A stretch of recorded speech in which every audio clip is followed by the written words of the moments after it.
Tonight, as you lie back and let the day slowly drift away, I'm going to take you on a quiet walk through the island at the far edge of the road, the last stop on the overseas highway, a place where the living and the dead have always wandered very close together. Key West, the island of endless sun by day and soft wandering spirits by night. You don't have to do anything. You don't have to follow every word. Just let my voice move in and out of your thoughts like the tide sliding across the shore. If you drift, that's perfect. If images form in your mind, let them. And if they fade, that's all right too. We'll walk through the old streets. We'll pass the cemetery where names tilt in the coral rock. We'll stand on Duval Street long after the last bar has gone quiet. We'll feel the Atlantic breeze move through the dark palms.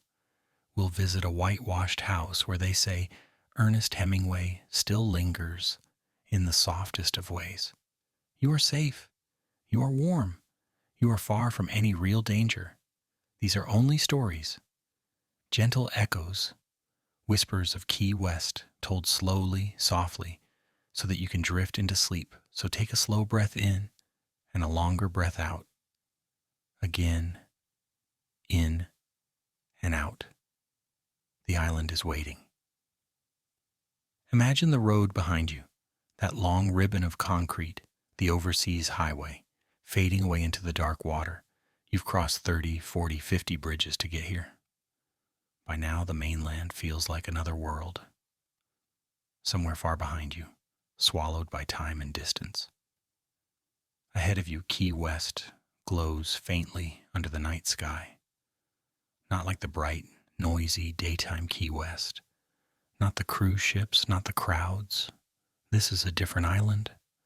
The hour is late, very late. The bars are closing one by one. Music that blasted into the streets just an hour ago now fades into memory, replaced by the hush of ceiling fans, the clink of a last glass being set in the sink, the rustle of a bartender locking a door. You begin on Duval Street, but not the Duval that most people know. The neon signs are flickering out, the shutters are drawn. The smell of spilled beer and rum is slowly being washed away by sea air, drifting in from both sides of the island. A warm breeze slides between the old wooden buildings, past balconies, past palms, past sleeping cats. The street is nearly empty now, just you, the echo of your gentle footfalls, and something else, something older. Key West is so narrow that if you listen carefully, you can almost hear the Gulf of Mexico on one side and the Atlantic on the other, waves murmuring in the distance, wrapping the island in sound. You walk slowly. A stray rooster, confused by the street lamps, scratches at the pavement and watches you pass. A cat lounges in a doorway, eyes like cold coins, tracking you with the lazy awareness of a creature that has seen many nights just like this one, I'd see you, and maybe a few things you haven't. Overhead, a balcony creaks. The old wooden bones of the buildings shift and settle, paint peels. Shutters rattle faintly, touched by the wind. And then, as the last bar door closes and the final bike rattles away, a deep quiet falls. Duval Street, the wild artery of the island, becomes strangely still. This is when the ghosts prefer to walk. You stop at an intersection and look up and down the street. In one direction you can see the faint outline of the old lighthouse, its shape standing against the sky, quiet now, but still watching. In the other direction, the glow of Mallory Square is gone, replaced by a softer light from the harbor. You can almost picture the schooners resting in the dark, their masts rising like skeletal fingers into the night. You hear a soft creak, like a door opening far away. It might be a bar owner stepping out for a last drag of a cigarette, or It might be one of the island's older residents, slipping quietly through time, doing what they've always done. Key West was once a wrecker's haven, a salvage town, a place where ships struck reefs and the locals raced out to rescue and to claim what they could. Sailors came here, some never left. At least not fully. Their boots might be gone, their bones long buried, but the echo of their steps, that lingers. As you breathe slowly, feeling your body grow heavier and more relaxed. Imagine those faint footsteps joining yours on the pavement. You don't see anyone. You don't feel threatened. You're simply not alone. The island remembers. You turn off Duval, slipping into one of the narrow side streets of Old Town. Here the air feels a little cooler. The lights are softer. The houses lean in close, like old friends, whispering to each other over the sidewalk. White picket fences guard tiny gardens filled with palms, bougainvillea, and night-blooming flowers. Their scent drifts through the air, sweet and thick and calming. They say it belongs to a woman who never quite forgave the island for something that happened long ago. Her tomb is heavy, concrete, with a small roof and a cross. The story goes that she lost someone she loved in a storm, or in a shipwreck, or perhaps in war. The exact details change with each telling, but the feeling remains the same. Her grief was so deep that it took root in the stone. People say that on certain nights you can hear soft sobbing, drifting between the rows, like the sound of someone crying into the wind. Tonight the air is very still as you pass her grave. You don't hear sobbing. You don't see a figure in mourning. Instead, you feel a release. As if in the many decades since her passing, the island itself has rocked her gently night after night, like a mother rocking a child. And at some point, even her ghost grew tired of crying. Now that heavy feeling has lifted. What remains is only a sigh, a quiet exhale, a soft acceptance. You breathe with her in and out, in and out. You leave the cemetery, stepping back out into the Key West night. The gate closes behind you with a gentle click. Outside life is still, but not empty. Somewhere a distant bicycle bell rings. Far off, a dog barks once, then is silent. The stars overhead shine with that particular brightness they have at the end of the road, where the land runs out and only water remains. You turn back toward Old Town, deciding to drift once more through the streets before returning to Duval. The houses seem different now. Knowing how many of their owners lie just a short walk away among the graves, you understand how thin the veil is here, how close the living and the dead stand to one another, separated only by wood, stone, and time. A curtain moves in an upstairs window.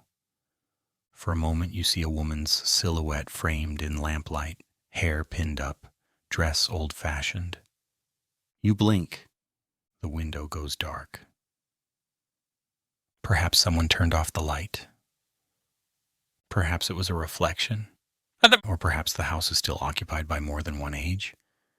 In Key West, time behaves oddly. You find yourself drawn toward a particular corner of the island, a place where literature, laughter, and ghosts all live together. The Hemingway House. By day, it's full of guides and visitors, wandering the rooms, admiring the furniture, watching the six-toed cats pad around the property, like little regal spirits of their own. But tonight, in your mind's eye, it's empty. The tour groups are gone. The gates are locked. The house rests in the soft, humid air, soaking in the night. You stand at the edge of the low wall and look in. The house is sturdy and white, with green shutters and a wide, sweeping porch. Large, generous windows look out over the yard, where palm trees sway and cats curl up under the bushes. The cats are real? The rest, perhaps not. They say that Hemingway loved this island deeply, that he wrote by day and drank by night, that he fished the dark waters far offshore and walked these streets under a heavy tropical moon. And they say, Hemingway never entirely left. Guides whisper that sometimes, in the early morning, before the crowds arrive, they hear the faint clack of a typewriter echoing from an empty room. Click, click, click. Pause. Click, click, click. Others say they smell cigar smoke in a hallway where no one has smoked for decades. Some claim they've seen the shape of a broad-shouldered man passing quickly between rooms, a glass in his hand, his expression focused and distant, as if thinking through the next scene of a story only he can see. Tonight, you imagine him in his old writing studio above the carriage house. The window is dark, but you picture a light burning inside, a single warm lamp on a desk cluttered with pages. Hemingway sits there in your mind's eye, forearms heavy on the wood, a shirt clinging to his shoulders in the humid air. Before him, a sheet of paper waits, half filled with words about the sea, about courage, about despair, about something wild and quiet and impossible to tame. He pauses, sensing something. He looks toward the window. Does he see you? Standing out there on the street in a century he never lived to see? Maybe. Or maybe from his perspective, he's simply looking into the future, feeling that his words will reach people he'll never meet, in times he'll never know. You feel no fear, only a strange, warm connection. A man whose stories were once ink on a page has become a story himself, a gentle haunting of his own house. As the wind moves through the palms, you imagine the faint smell of cigar smoke drifting out from under the door. Then the image begins to fade. The lamp goes out. The typewriter falls silent. The house becomes just a house again, resting beneath the low, watchful stars. You breathe in and out, letting the scene dissolve like mist. From the Hemingway house, your quiet steps eventually carry you back toward Duval Street. It is later now, much later. The music is gone. The laughter is gone. Even the workers who cleaned the bars and locked the doors have gone home. Duval is an empty stage after the play. The street lights glow soft and golden, casting long shadows across the pavement. The palm fronds rustle overhead like curtains moving in a breeze. You walk down the middle of the street unhurried. On your left, a bar that roared with music earlier in the night now stands silent, its stools upside down on the tables, its doors locked. Neon signs flicker faintly in the window, humming gently. On your right, an art gallery shows paintings to no one. Blue-green oceans, old ships, and smiling faces frozen in bright colors. You become aware of another faint sound. Footsteps, but not yours. They're soft, measured, old-fashioned. You pause. The footsteps continue, passing right by you, clipping lightly against the pavement. For a moment, you see the outline of a man in a sailor's coat, cap pulled low, eyes set on some distant point. His features are blurry, like a watercolor seen through fog. He walks straight ahead, not seeing you. As he passes a shuttered bar, you notice he doesn't cast a shadow. He reaches the corner, turns, and vanishes down a side street. You remain still, heart steady, feeling more curious than afraid. Duval Street remembers many sailors. Some who drank too much, some who fought, some who never made it back to their ship.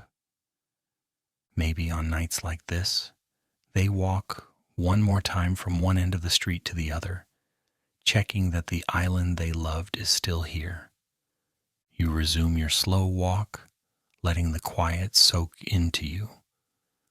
The rhythm of your steps on the pavement, the faint whisper of the wind, the soft sigh of the distant sea.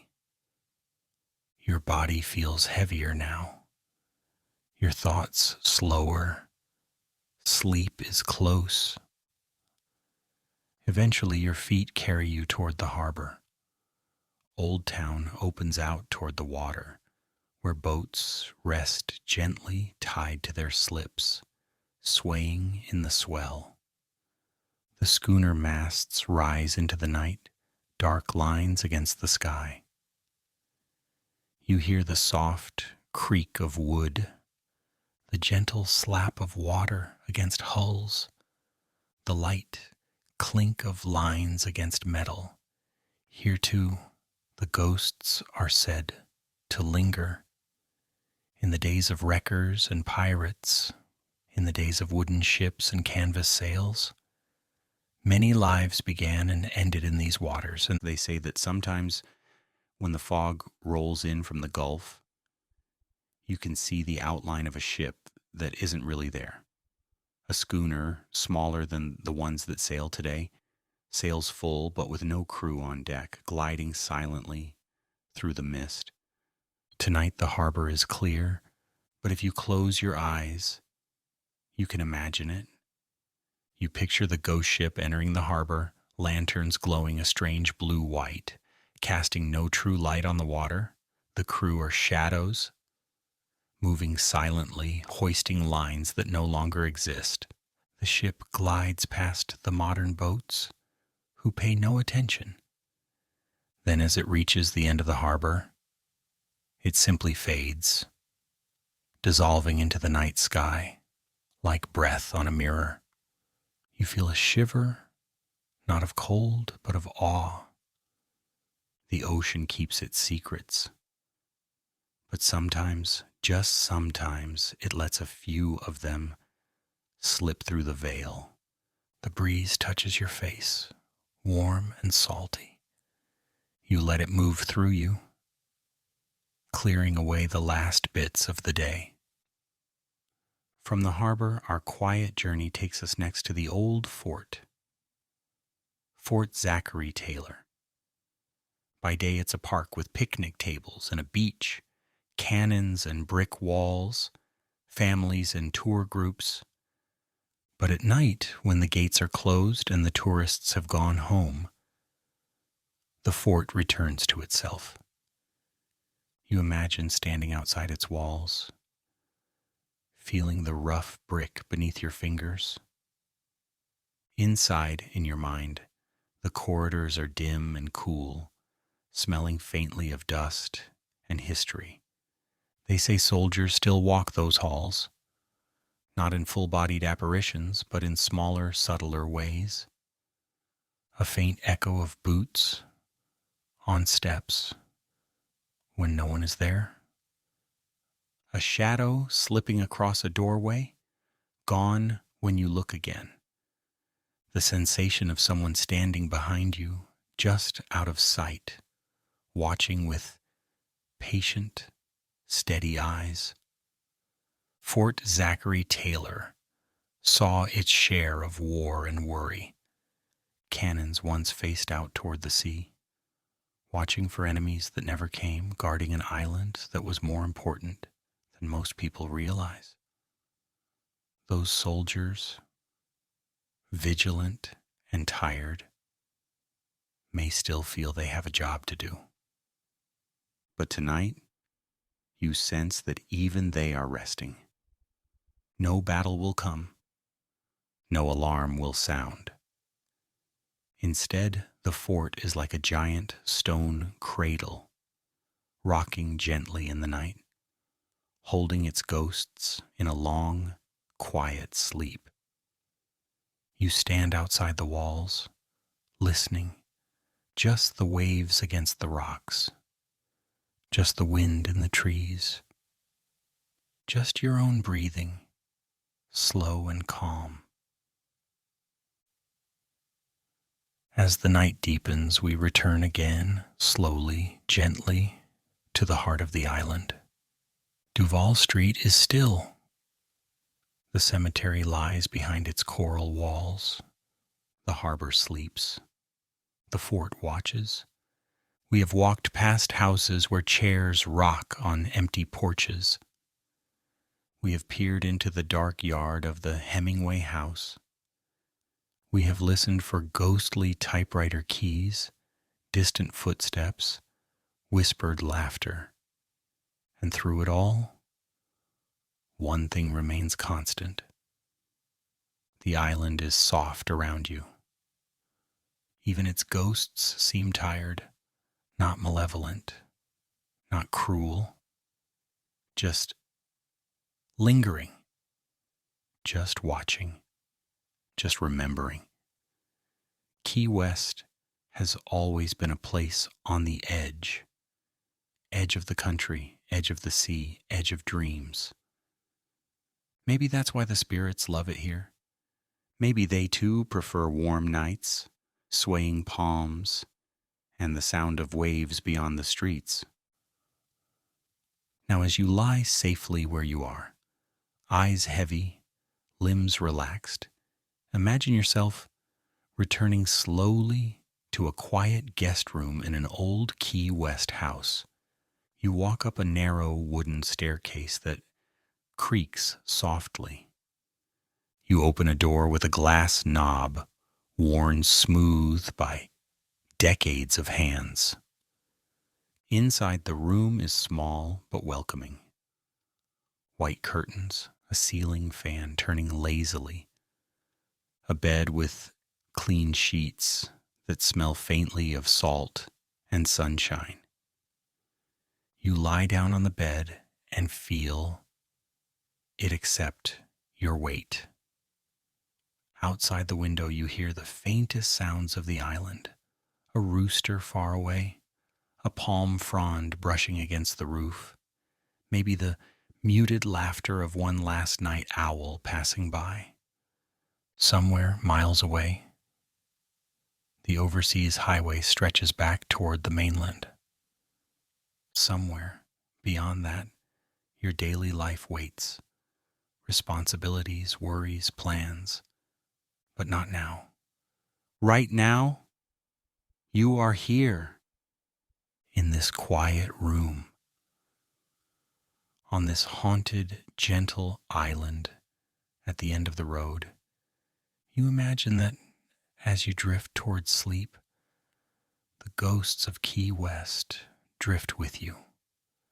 The sailor from Duval Street pauses at your door, smiles faintly, and moves on. The woman who once wept in the cemetery finally lies down herself, her sorrow spent. The old sea captain in the rocking chair on the porch rocks a little slower and slower and slower until he too fades into dreams. Hemingway in his studio looks at the last page on his desk, nods once, and reaches to turn off the lamp. The fort's soldiers set down their rifles in a neat line. lean against the cool brick and let their eyes close. One by one, the island's spirits settle. The cemetery grows still. The harbor lies in a dark, peaceful mirror of water. The lighthouse keeps its silent, invisible vigil. And the whole island breathes in and out, in and out. You notice your own breath matching that rhythm, slow, even, calm. If thoughts rise, they rise like little ghosts of their own. Memories, worries, bits of conversation. You let them drift past like spirits wandering Duval Street after midnight. You don't chase them, you don't hold on to them, you simply watch them pass and fade. The night in Key West grows deeper. Perhaps in your mind, you walk the streets one last time as your body grows heavier with sleep. You pass the cemetery gates, now barely visible in the dark. You walk by the Hemingway house, lights out, cats sleeping, typewriter resting. You drift past the quiet bars and galleries on Duval, their signs cooled, their doors closed, their ghosts gone home. You see the harbor, glassy and black, with the faintest hint of starlight shimmering on the surface. You feel the warm wind on your face, and then you feel yourself turning away from the streets, the houses, the fort, and the harbor, turning inward toward the wide, soft ocean of your own sleep. You are safe at its edge. You can step in whenever you like. The island will still be here tomorrow, and in every tomorrow after that, holding its stories, its ghosts, its gentle, haunted beauty. For now, you don't need to walk anymore. You can rest. Let the tide of sleep rise slowly around you, from your feet to your legs, to your hips, to your chest, to your shoulders, to your neck, to your face. Every muscle loosening, every thought slowing, every breath soft and deep. Key West drifts into the distance, like an island fading into morning mist. The ghosts grow quiet, and the houses grow still. The palm trees sway over your dreams. And as you finally let go, sinking into warm, deep, healing sleep, somewhere far away at the end of the road, the island of Key West sighs and sleeps with you.